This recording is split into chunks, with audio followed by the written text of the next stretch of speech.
அஸ்ஸலாமு அலைக்கும். இப்போ நம்ம என்ன செய்ய போகிறோம்னா, கோதுமை மாவை வச்சு கஜூர் என்ற பலகாரம் தான் செய்ய போகிறோம். வாங்க வீடியோக்குள்ளே போகலாம். அதுக்கு 2 கப்பு கோதுமை மாவு எடுத்துக்கோங்க.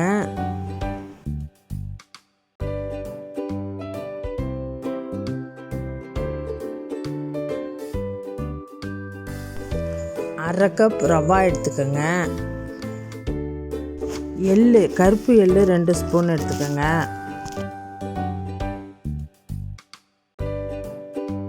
ஏலக்காய் தூள் 1 ஸ்பூன்,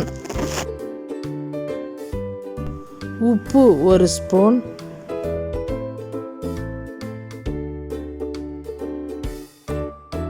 நெய் 2 ஸ்பூன்,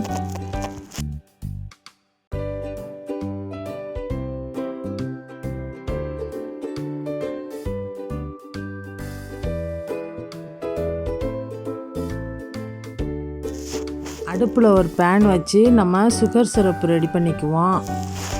சுகர் கரைஞ்சா போதும், இது பாவு பதம்லாம் தேவையில்லை. சர்க்கரை 1 கப் போட்டுக்குவோம். சர்க்கரை நல்லா கரையிட்டோம்.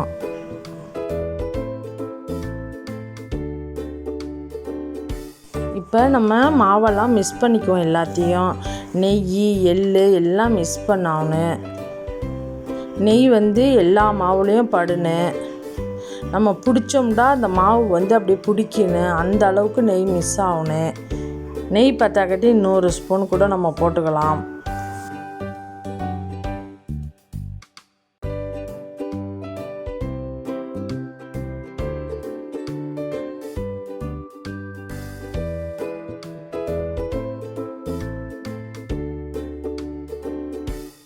நெய் பத்தலை, நம்ம இன்னும் 1 ஸ்பூன் போட்டுக்குவோம்.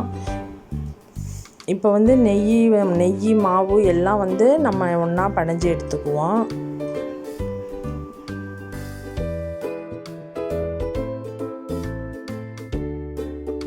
இப்படி பிடிச்சோம்னா இது பிடிக்கணும். இதுதான் கரெக்டான பதம்.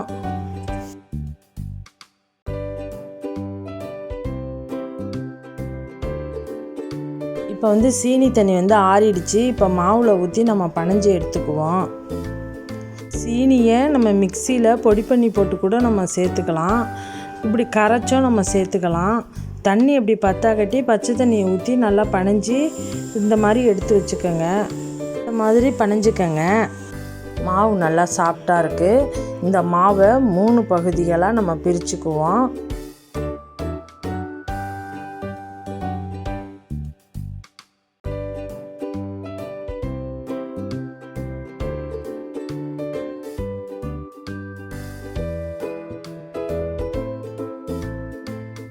நம்ம ஒரு உருண்டையை எடுத்து சப்பாத்தி கட்டையில் வச்சு இந்த மாதிரி உருட்டிக்கங்க. ரொம்ப தடிமனாக உருட்டுறாதீங்க, கொஞ்சம் மெலிசாக உருட்டுங்க.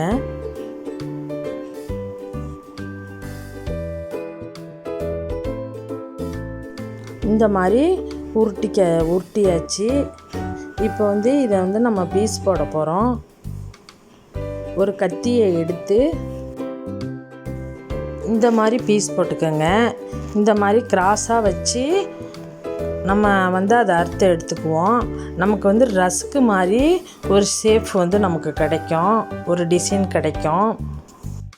எல்லாத்தையும் இந்த மாதிரி நம்ம வெட்டி எடுத்துக்குவோம்.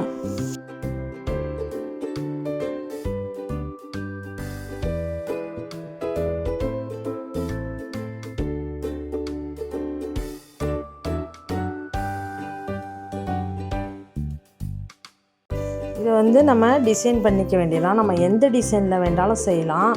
நான் இந்த ரஸ்க்கு மாதிரி உள்ள டிசைனில் தான் செய்கிறேன்.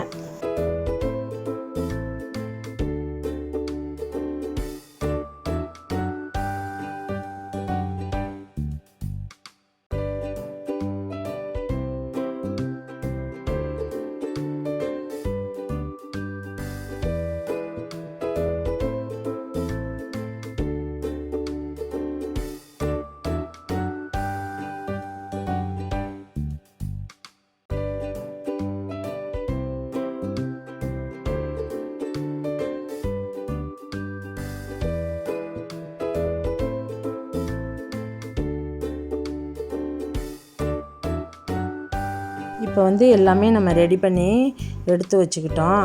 இப்போ வந்து ஒரு கடாயில் எண்ணெயை ஊற்றி நமக்கு பொரிக்கிறதுக்கு தேவையான எண்ணெயை ஊற்றி எண்ணெய் சூடு வந்தோன்னா இதை நம்ம போட்டு எடுத்துக்குவோம். இதை நம்ம இப்போ பொரித்து எடுத்துக்கலாம். அடுப்பை வந்து கொஞ்சம் சிம்மில் வைங்க, அது வேகட்டும். நல்லா கோல்டன் கலர் வந்தோன்னா நம்ம எடுத்துக்கலாம்.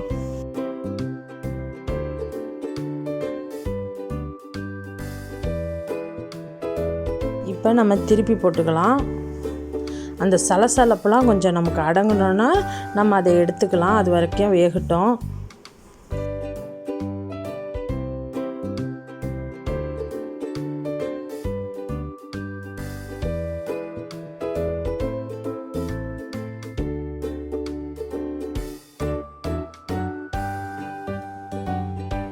இப்போ நம்ம எல்லாத்தையும் பொரித்து எடுத்துக்கிட்டோம். பாருங்கள், நம்ம செய்த கஜூரு எவ்வளோ சூப்பராக ரெடி ஆகிடுச்சின்னு. இது நல்லா ஆறணுன்னா நம்ம சர்வ் பண்ணணும். நல்லா மொறுமொருண்டு இருக்கும். நல்லா ஆறணுன்னா சர்வ் பண்ணாவே நமக்கு நல்லா மொறுமொறுப்பாக இருக்கும். இந்த மாதிரி நீங்களும் செஞ்சு பாருங்கள். இதை ஒரு டப்பாவில் போட்டு வச்சுக்கிட்டா 1 மாதம் வரைக்கும் கூட இருக்கும். இந்த வீடியோ உங்களுக்கு பிடிச்சிருந்துச்சுன்னா லைக் பண்ணுங்கள், ஷேர் பண்ணுங்கள், கமெண்ட் பண்ணுங்கள். முக்கியமாக சப்ஸ்கிரைப் பண்ணிக்கங்க.